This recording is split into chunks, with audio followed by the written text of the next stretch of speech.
उपद्रवनाशनं स्वाहा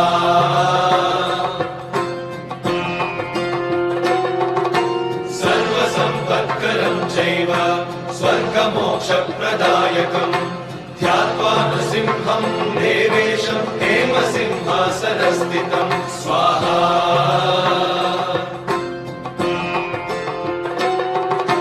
विवृत्तास्यं त्रिनयनं शरदिन्दुसमप्रभम् लक्ष्म्यालिङ्गितवामाङ्गं विभूतिविरूपाश्रितं स्वाहा